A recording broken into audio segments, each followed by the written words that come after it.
এই মুহূর্তে আবহাওয়ার গুরুত্বপূর্ণ খবর। বাংলায় বৃষ্টিপাতের কথা জানিয়েছিল ইতিমধ্যে আবহাওয়া দপ্তর। সেই বৃষ্টিপাতের পূর্বাভাসে বেশ কিছুটা পরিবর্তন হয়েছে এবং বৃষ্টিপাত হওয়ার সম্ভাবনা জারি রয়েছে। এদিকে প্রচণ্ড ঠান্ডায় কাঁপছে, কনকনে শীত। এই ঠান্ডাতেই বৃষ্টিপাত আরও পরিস্থিতি জটিল করে তুলতে পারে। তো মানুষ ইতিমধ্যে অনেকটাই কিন্তু জুবুথুবু হয়ে রয়েছে। আগামী কয়েকদিনে আবহাওয়া পরিস্থিতি নিয়ে কি পূর্বাভাস উঠে আসছে, বৃষ্টিপাত কোন কোন এলাকাতে কদিন চলবে এবং এরপরে আবারও বৃষ্টিপাতের সম্ভাবনা রয়েছে, সেগুলি কোন দিকে হতে পারে আমরা এখানে জানাবো। কোথায় কোথায় বেশি সতর্কতা রয়েছে, আপনাদের যেটা বলেছিলাম যে কুয়াশা কিন্তু আপনাদের পিছু এই মুহূর্তে ছাড়ছে না। তাই কুয়াশা উত্তর পশ্চিম ভারত থেকে মধ্য ভারতের বেশ কিছু এলাকা ধরে আমাদের পূর্ব ভারত হয়ে বাংলাদেশ হয়ে উত্তর পূর্ব ভারত পর্যন্ত কিন্তু বৃষ্টিত থাকবে। তাই কুয়াশা এখন চলবে, ঘন থেকে অতি ঘন কুয়াশাও বেশ কিছু অংশে থাকতে পারে। চলুন আমরা পুরো বিষয়টিকে দেখাবো। ইতিমধ্যে শৈত্য প্রবাহ এবং শীতলতম দিনের প্রভাবগুলি রয়েছে উত্তর পশ্চিম ভারত থেকে মধ্য ভারতের বিহার পর্যন্ত। এই সমস্ত এলাকার ঠান্ডাতে আমরা ইতিমধ্যে জবুতুবু হয়ে গেছি।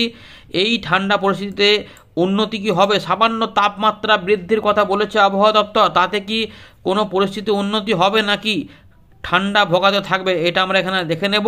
এর পাশাপাশি বৃষ্টিপাতগুলো নিয়ে জানাবো। আপনারা শুধু জানান যে আপনার এলাকায় আকাশ কেমন রয়েছে এবং কেমন ঠান্ডা পাচ্ছেন, প্রচণ্ড ঠান্ডায় কি কাঁপছিলেন, কীরকম আবহাওয়া পরিস্থিতির মধ্যে রয়েছেন কমেন্ট করে জানাতে ভুলবেন না। সব জায়গাতে সমানভাবে কুয়াশা থাকছে না, কিন্তু কুয়াশার সম্ভাবনা রয়েছে। চলুন আমরা দেখি কোথায় কোথায় কি হতে পারে। প্রথমে দেখে নিই আবহাওয়া দপ্তর কি বলছে, ভারতীয় মৌসুম ভবন এবং আলিপুর আবহাওয়া দপ্তর। তারপর আমরা এখানে ফেরত আসি। আপনারা অবশ্যই আমাদের আপডেটকে লাইক করে দেবেন এবং শেয়ার করতে পারেন।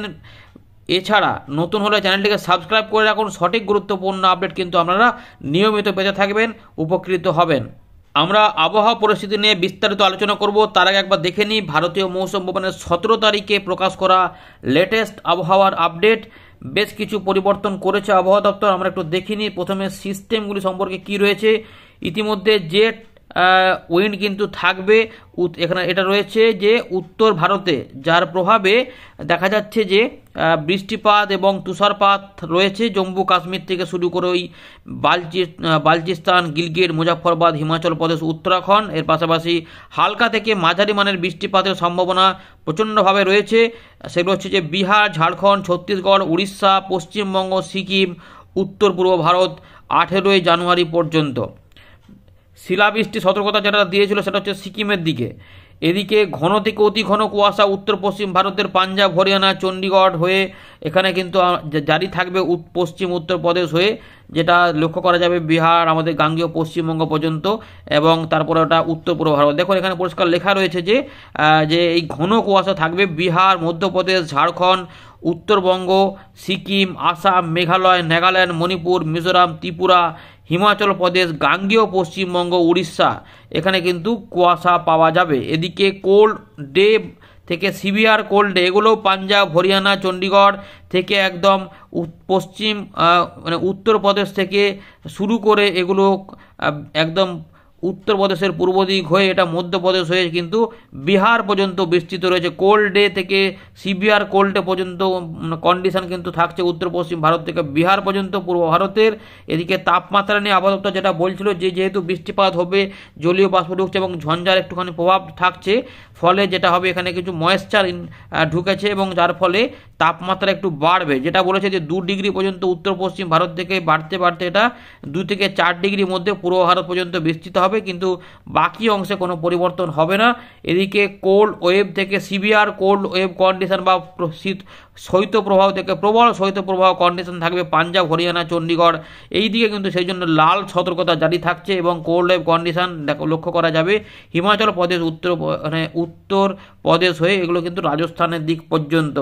ছবিগুলো একটু দেখিয়ে দিই আপনাদের যাতে আরেকটু বুঝতে সুবিধা হয়। তো এই যে আলোচনাটা আবহাওয়া দপ্তর জানিয়েছে, তো দেখুন ইতিমধ্যে এই যে এরকম লাল কমলা হয়ে আমাদের একদম উত্তর পূর্ব ভারত পর্যন্ত, উড়িষ্যা পর্যন্ত হয়ে কুয়াশা, তার সঙ্গে শৈত্যপ্রবাহ এবং কোল্ড ডে কন্ডিশনগুলি বজায় থাকছে। এর পাশাপাশি 18 এবং 19 এখানেও কিন্তু কিছু কিছু সতর্কতা থাকবে। তো এর জন্য ঘন কুয়াশা কিন্তু বজায় থাকবে। এদিকে 20 তারিখের দিক থেকে আস্তে আস্তে একটু করে পরিবর্তন হবে, যেগুলো কুয়াশা একটু করে কমবে কিন্তু ঠান্ডা আবার দেখা দেবে, অর্থাৎ বৃষ্টির পরেই ঠান্ডা আবার বৃষ্টিপাত আসবে কিনা সেগুলো আমরা উইন্ডো থেকে দেখাবো। দেখুন বন্ধুরা, ইতিমধ্যে আলিপুর আবহাওয়া দপ্তর আপডেট প্রকাশ করেছে 17 তারিখ সন্ধ্যেবেলাতে। দেখুন এখানে বৃষ্টিপাত কি বলছে, মূলত হালকা থেকে মাঝারি মানের বৃষ্টিপাত থাকবে দার্জিলিং, কালিম্পং এবং আলিপুরদুয়ারের দিকে। বাকি যে জেলাগুলি রয়েছে সেখানে বিক্ষিপ্তভাবে হালকা বৃষ্টিপাতের সম্ভাবনা এবং কোথাও কোথাও পরবর্তী ক্ষেত্রে 20 তারিখ থেকে শুকনো বা 19 তারিখ থেকে শুকনো আবহাওয়া থাকবে। সুতরাং দার্জিলিং, কালিম্পং সাইডে কিছুটা বৃষ্টিপাত থাকতে পারে। এইদিকে সিকিমে কিছুটা বৃষ্টিপাত, তুষারপাত থাকতে পারে। আর রয়েছে গাঙ্গেয় পশ্চিমবঙ্গে যে বৃষ্টিপাতের যে মূল বৃষ্টিটা হতে পারে সেটা হচ্ছে যে সব জেলাতে কিন্তু সমান হবে না, পূর্বাভাস দেওয়া রয়েছে কিন্তু মেন বৃষ্টিটা মোটামুটি লক্ষ্য করা যাচ্ছে যে হতে পারে। সেগুলো হচ্ছে যে একটা দিক নিতে পারে, সেটা হচ্ছে যে কলকাতা, হাওড়া, হুগলি, 24 পরগনা এবং বাঁদিকে আমরা দেখবো যে ঝাড়গ্রাম, পূর্ব পশ্চিম মেদিনীপুর, এই যে এলাকা রয়েছে একদম ঝাড়গ্রাম থেকে মেদিনীপুর হয়ে কলকাতা, হাওড়া, হুগলি, এই যে এলাকা রয়েছে এই দেখুন একদম মেদিনীপুর ধরে যেগুলো রয়েছে এইখানে কিন্তু মেন বৃষ্টিগুলো হতে পারে 24 পরগনা সব পর্যন্ত। বাকি যে জেলাগুলো রয়েছে সেখানে একটু বিক্ষিপ্ত টাইপের হালকা বৃষ্টিপাত হতেও পারে। তাও আমরা একটু দেখে নেবো যে বাকি অংশে যেটা বলছে হালকা থেকে মাঝারি মানের বৃষ্টিপাত অন্যান্য জেলাতেও হতে পারে, সেগুলো হয়তো ওই মালদা বা বিহারের দিক বা ঝাড়খণ্ড সংলগ্ন এলাকার দিকেও আসতে পারে, কারণ বিহারের দিকেও কিছুটা বৃষ্টিপাতের কথা বলা রয়েছে এবং ঝাড়খণ্ডেও কিছু বলা রয়েছে। তাই পুরুলিয়া, পশ্চিম বর্ধমান, পূর্ব বর্ধমান এগুলো তো হবে কিনা আমরা দেখে নিচ্ছি। আর উড়িষ্যার দিকেও কিছুটা হালকা ফুলকা বৃষ্টিপাত থাকবে কিন্তু কুয়াশা বজায় থাকবে, এটা কিন্তু রয়েছে। তাপমাত্রা বলছে আবহাওয়া দপ্তর যে বিহার, ঝাড়খণ্ড, উড়িষ্যা এই এবং পশ্চিমবঙ্গ, উত্তরবঙ্গ, সিকিম এখানে আগামী 5 দিনে কোনো বড় পরিবর্তন হচ্ছে না। রাতে 2 থেকে 4 ডিগ্রি কিন্তু মোটামুটি রাতে তাপমাত্রা বাড়ছে, সেটা হচ্ছে যে দেখা যাচ্ছে গাঙ্গেয় পশ্চিমবঙ্গে এই রকম কিন্তু বলেছে এবং ঝাড়খণ্ডের দিকে তাপমাত্রা একটু বাড়ার কথা বলেছে, কিন্তু গরম হবে না, ঠান্ডা থাকবে। এদিকে সতর্কতা সেটা হচ্ছে যে শিলাবৃষ্টি, ঘন কুয়াশা উত্তরবঙ্গে কিন্তু লেগে থাকবে এখনও 3 দিন, 19 তারিখ থেকে 20 তারিখ পর্যন্ত। সিকিমে একটু শিলাবৃষ্টি বলেছিল। আর সতর্কতা নেই, গাঙ্গেয় পশ্চিমবঙ্গে ঘন কুয়াশা থাকবে পূর্ব পশ্চিম বর্ধমান, বীরভূম, মুর্শিদাবাদ, নদীয়া, অর্থাৎ বুঝতে পারছেন যে উত্তরবঙ্গ থেকে শুরু করে ওদিক থেকে কুয়াশা কিন্তু নিচের দিকে নামবে, তাই অন্যান্য কিছু এলাকাতেও পাওয়া যেতে পারে। বিহার, ঝাড়খণ্ডের দিকেও কুয়াশা থাকবে কিন্তু বিহারের দিকে কন্ডিশন অনেকটা খারাপ, কারণ সেখানে কোল্ডে কন্ডিশন কিন্তু বজায় থাকবে এবং ঘন কুয়াশা ভোগান্তি থাকছে। উড়িষ্যা থেকেও কিছুটা কুয়াশা থাকবে, এইরকমভাবে রয়েছে সতর্কতা। তো বন্ধুরা আমরা চলে এলাম ওয়েন্ডের লাইভ স্ক্রিনে। এইভাবে কিন্তু মেঘ দেখুন কিভাবে এগোবে, দেখুন এইভাবে কিন্তু মেঘ এগোবে, ঘূর্ণাবর্তের মতো দেখতে পাচ্ছেন যে জলীয় বাষ্প ঢুকছে এইভাবে। তাই এখানে বেশ কিছু অংশে কিন্তু আমরা বৃষ্টিপাতের পরিবেশ দেখতে পাচ্ছি। রাতের দিক থেকে বৃষ্টিপাতের এরকম একটা পরিবেশ থাকতে পারে, একটুখানি এই দিকে রয়েছে আর একটু এই দিক দিয়ে দেখুন এবার আগের থেকে কিন্তু অনেকটা বেশি দেখাচ্ছে। আমরা বৃষ্টিপাতে ফেলবো, দেখুন এরকমভাবে রয়েছে, লাল লাল সবুজ সবুজ কালার, হলুদ হলুদ হয়ে গেছে, অর্থাৎ এই জায়গাগুলোতেই বৃষ্টিপাত থাকবে। যেটা আপাতত জোর দিয়েছে যে পূর্ব পশ্চিম মেদিনীপুর, ঝাড়গ্রাম, কলকাতা, হাওড়া, হুগলি এবং 24 পরগনা, দেখুন সেই এলাকার দিকেই কিন্তু বেশি মেঘের বিস্তারটা বেশি। নদিয়া বা বর্ধমানের দিকেও কিছুটা থাকতে পারে, বাঁকুড়ার কিছু অংশেও থাকতে পারে। আর কিছুটা দেখা যাচ্ছে যে বিহার, ঝাড়খণ্ড সংলগ্ন কিছু এলাকার দিকেও একটু থাকতে পারে এবং বাংলাদেশে খুলনা, বরিশাল বিভাগেও বৃষ্টিপাত হতে পারে। আর কিছুটা বিক্ষিপ্ত বৃষ্টিপাত ঢাকা বিভাগ বা চট্টগ্রাম এবং ত্রিপুরা সাইডে হতে পারে, কিন্তু কুয়াশাটা হবে, কুয়াশা বজায় থাকবে। দেখুন এরপরে কুয়াশা হবে, এরপরে একটা পরিবর্তন হচ্ছে যে তাপমাত্রা কিন্তু এটা চলে যাওয়ার পরে আবার একটু কমতে শুরু করবে, কিন্তু এই 21 বা 22 তারিখের দিকে আবার একটু কুয়াশা এবং মেঘলা ভাব হতে পারে এবং বিক্ষিপ্ত বৃষ্টিপাত কোথাও কোথাও আসতেও পারে। সেগুলো 21 আবার দেখুন এই যে কমে গেল, আবার দেখুন কুয়াশা তৈরি হচ্ছে, অর্থাৎ উড়িষ্যার দিকে কিন্তু মেঘ তৈরি হতে পারে এবং সেখানে বৃষ্টিপাতের পূর্বাভাস রয়েছে। এইরকমভাবে কিন্তু আবার একটা বৃষ্টিপাতের পরিবেশ টুকটাক লক্ষ্য করা যাচ্ছে, সেগুলো এইরকমভাবে হতে পারে। কিছু কিছু পরিবর্তন এতে এখনও পাওয়া যাবে, কিন্তু আগামী কয়েকদিনে ঠান্ডাও বজায় থাকবে। দেখুন এই যে 26 তারিখে দেখাচ্ছে আমাদের ঢাকা 10 ডিগ্রি, ধানবাদ 10 ডিগ্রি, কলকাতার দিকে হয়তো 11-12 চলে আসবে, 13 ডিগ্রি, খড়গপুর, জামশেদপুর সব 10 ডিগ্রির মধ্যে চলে আসবে। অর্থাৎ আবার যে একটা জাঁকিয়ে ঠান্ডা থাকবে কলাই, বগুড়া, আদমদিঘি, রংপুর দেখুন 8 ডিগ্রি 10 ডিগ্রির মধ্যে ঢুকে যাচ্ছে, 9 ডিগ্রি আলিপুরদুয়ার, কোচবিহার, জলপাইগুড়ি এগুলোতেও কিন্তু থাকবে। আর মোটামুটি দিল্লি সাইড হয়ে যেরকম 7-9 অর্থাৎ জানুয়ারি মাসের শেষের দিকটাতেও ভালোই ঠান্ডা কিন্তু বজায় থাকবে, বুঝতে পারছেন তো। প্রচণ্ড ঠান্ডা কিন্তু কাঁপাবে, এইটা রয়েছে। কিন্তু যেটা আপনাদের দেখাবে বলে যে তাপমাত্রা কিন্তু কীটা হবে, যেই 18 তারিখ পর্যন্ত দিকে দেখুন তাপমাত্রা সর্বনিম্নটা সামান্য একটু উঠে যাচ্ছে, যে 17 মতো, কিন্তু ঠান্ডার আমেজটা বজায় থাকবে। 19 তারিখের দিকে এই তাপমাত্রা 15 ডিগ্রিতে পৌঁছাবে, যেটা 17 থেকে 15। আর 20 তারিখের দিকে এটা 11 ডিগ্রিতে আবার দেখুন নেমে যাচ্ছে, 11 থেকে 13-র মধ্যে নেমে যাচ্ছে। উত্তরবঙ্গ থেকে দক্ষিণবঙ্গ সব দিকেই আবার বিপুল একটা ঠান্ডা কিন্তু ঢুকে যাচ্ছে, অর্থাৎ কিছু সময়ের মাত্র তাপমাত্রা ওঠা, কিন্তু গরম হবে না। আবার একটুখানি মেঘ আসার জন্য একটু তাপমাত্রা একটু উঠবে, আবার দেখবেন যে আবার নামবে, অর্থাৎ ওঠা নামার মধ্যে থাকবে। তাই এখনই ঠান্ডা কিন্তু যাচ্ছে না। এবং সঙ্গে কুয়াশা, এই কুয়াশাগুলি কিন্তু চাষের ক্ষতি করতে পারে। এগুলি কিন্তু এই টানা কুয়াশা মানে হচ্ছে চাষের গাছগুলি অনেক সময় ক্ষেত্রে বৃদ্ধির ক্ষেত্রে বাধা হয়ে দাঁড়াতে পারে, সেক্ষেত্রে আলু চাষে একটু সমস্যা দেখা দিতে পারে, এগুলো রয়েছে। এবার বৃষ্টিপাতটা দেখায় দেখুন, আংশিক মেঘলা মেঘলা ভাব যেগুলো সব ছিল সেগুলো আস্তে আস্তে দেখুন আকাশ কিন্তু মোটামুটি মেঘলা মেঘলা মতো করে থাকবে।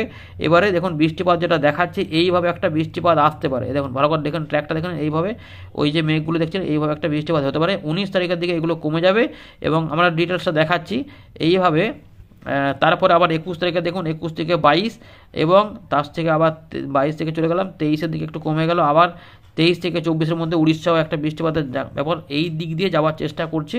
তো কিছু অংশে মেঘলা হবে এবং এগুলো 22, 23 থেকে 24 এবং 25-এর মধ্যে দেখুন একটু বৃষ্টি পাব, তাও কিন্তু লাইট রেন, বিক্ষিপ্ত লাইট বা ভেরি লাইট রেনের সম্ভাবনা।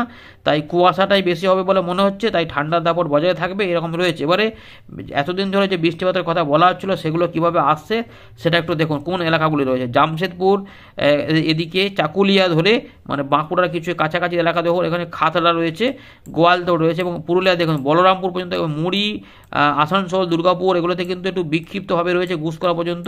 তাই এদিক ওদিক করে ওই লাইকলি, ওই ভেরি লাইকলি বা লাইকলি ফিউ প্লেসেস যেটা বলা রয়েছে সেগুলো এদিক ওদিক হতে পারে। মেনি প্লেসেস রয়েছে মূলত ঝাড়গ্রাম, কিছুটা বাঁকুড়া এবং তার সঙ্গে কিছুটা রয়েছে 2 মেদিনীপুর, গোয়ালতোড়, খাতড়া, বিষ্ণুপুর, কতুলপুর, আরামবাগ, বর্ধমান, দেখুন এখানে পান্ডুয়া, চাকদা, বনগাঁ। উত্তর দক্ষিণ 24 পরগনা বলা হয়েছে, কলকাতা, হাওড়া, হুগলিও বলা হয়েছে। তো এখানে পান্ডুয়া থেকে শুরু করে এখানে রয়েছে আরামবাগ হয়ে খড়দা রয়েছে, পানিহাটি রয়েছে। তো এদিকে উলবেড়িয়া, আমতা, তমলুক, হলদিয়া, দীঘা, মন্দারমণি এবং গোসাবা, কুমড়িমণি হয়ে যেটা হচ্ছে সেখানে খুলনা, বরিশালের দিকে কিন্তু লক্ষ্য করা যাবে। এইভাবে কিন্তু একটা বৃষ্টিপাত দেখুন যাবে এবং কোথাও কোথাও মাঝারি ধরনের বৃষ্টিপাত হতে পারে। এইগুলো কিন্তু হলে একটু সমস্যা বাড়তে পারে, কিন্তু টাইমগুলো একটু এদিক ওদিক হতে পারে বলে মনে হচ্ছে সামান্য কিছুটা। দেখুন এই আপাতত চান্স কিন্তু রয়েছে এই জায়গাগুলোতে, ভালো করে দেখে নিন। টাকি রয়েছে, বাদুড়িয়া রয়েছে, কিন্তু সব জায়গাতে যে এইরকমভাবে বৃষ্টিপাত হতে পারে সেরকম না, একটু বিক্ষিপ্তভাবে হবে, কিন্তু চান্স রয়েছে। আপাতত যেটা রয়েছে সেটা বলে দিলাম, আবহাওয়া দপ্তর বলেছে, এখানেও দেখাচ্ছে সেই অনুযায়ী একটু পূর্বাভাস রয়েছে। যশোর হয়ে এখানে লহগড়া রয়েছে, মাদারীপুর দেখা যাচ্ছে, পিরোজপুর, খুলনা, সাতক্ষীরা হয়ে মাঠবেড়িয়া হয়ে এদিক হয়ে যেটা রয়েছে এখানে কলকাতা উত্তর দক্ষিণ রয়েছে, বারুইপুর, বিষ্ণুপুর, এখানে রয়েছে রান্নাঘাট রয়েছে, সরবনগর, বাদুড়িয়া, নগরকোড়া, কাছাড়াপাড়া, পান্ডুয়া, এখানে রয়েছে বাগুলা পর্যন্ত, কিছুটা কৃষ্ণনগর, কটচাঁদপুর, ঝিনাইদহ রয়েছে এবং নিচের দিকে রয়েছে কোলাঘাট রয়েছে, মানে কোলাঘাট, ঘাটাল, পাঁশকুড়া, গোয়ালতোড়, চন্দ্রকোনা, উলবেড়িয়া আমতা বললাম, মহিষাদল রয়েছে এইদিকে, ঝাড়গ্রাম বললাম, গোপীবল্লভপুর, বেলদা, এই দিকটাতে দেখুন ভালো করে, সবং, পিংলা, ময়না, মহিষাদল, এই ডায়মন্ড হারবার, কুলপি এই এলাকা ধরে কিন্তু বৃষ্টিপাতটা এগোতে পারে। আর একটা বৃষ্টিপাত থাকতে পারে যেটা রয়েছে যে কিছুটা মালদা এবং ধুলিয়ান এই এলাকা ধরে কিছুটা রাজশাহী। সুতরাং রংপুর বা উত্তরবঙ্গের দিকে অতটা বৃষ্টি কিন্তু থাকবে না, মূলত ঝঞ্ঝার কারণে এইখানে থাকবে। এখন দেখুন ঘূর্ণাবর্তের মতো রয়েছে, তাই বিক্ষিপ্ত বৃষ্টিপাত এখানে একটু হতে পারে, কিন্তু মেন বৃষ্টিগুলো এই এলাকার মধ্যে থাকবে, খুলনা, বরিশাল হয়ে চলে যাবে। তাই নিচের দিকে যে জেলাগুলি রয়েছে সেইখানে কিন্তু বৃষ্টিপাত রয়েছে, গোসাবা, জয়নগর, হলদিয়া, ডায়মন্ড হারবার, নামখানা, ফ্রেজারগঞ্জ, পাথরঘাটা, কলাপাড়া, মির্জাগঞ্জ, জিয়ানগর এই দিক হয়ে হাতিয়া পর্যন্ত। আর ত্রিপুরা বা চট্টগ্রামের দিকে অতটা নয়, এখানে একটু অল্প স্বল্প যদি যায় আর কি। কিন্তু দেখুন মোটামুটি এইখানেই বৃষ্টিপাতগুলো থাকবে। 18 তারিখ হয়ে গেল, 19 তারিখের দিকে দেখুন এবারে তাপমাত্রাই মোটামুটি কমার দিকে থাকবে এবং একটু বিক্ষিপ্ত মেঘলা এবং কুয়াশা থাকবে। তার পাশাপাশি 20 তারিখে ফাঁকা হয়ে যাবে এবং উত্তর পশ্চিম দিক থেকে হাওয়া ঢুকতে শুরু করবে, তাই তাপমাত্রা নামবে। যেহেতু এখানে কোল্ড ডে কন্ডিশনগুলো থাকবে সেগুলো এখানে নামিয়ে দেবে, কিন্তু আবার যেহেতু একটুখানি জলীয়বাষ্প ঢুকবে সেটা, তাই আবার 21 তারিখে একটু মেঘলা হতে পারে এবং তাপমাত্রা একটু বেড়ে গিয়ে আবার কমে যাবে ওটা, তাই আবার বৃষ্টিপাতের মতো পরিবেশ রয়েছে। এই আপাতত এইরকম একটা ব্যাপার রয়েছে, তাই 18 থেকে 19 পর্যন্ত সময়ের মধ্যেই বৃষ্টিপাতের সম্ভাবনা মূলত রয়েছে উপকূলবর্তী জেলাগুলিতে। তাই যারা বৃষ্টিপাত পাবেন অবশ্যই কমেন্ট করবেন, আর ঠান্ডা পরিস্থিতি কেমন আছে অবশ্যই জানাবেন। ধন্যবাদ।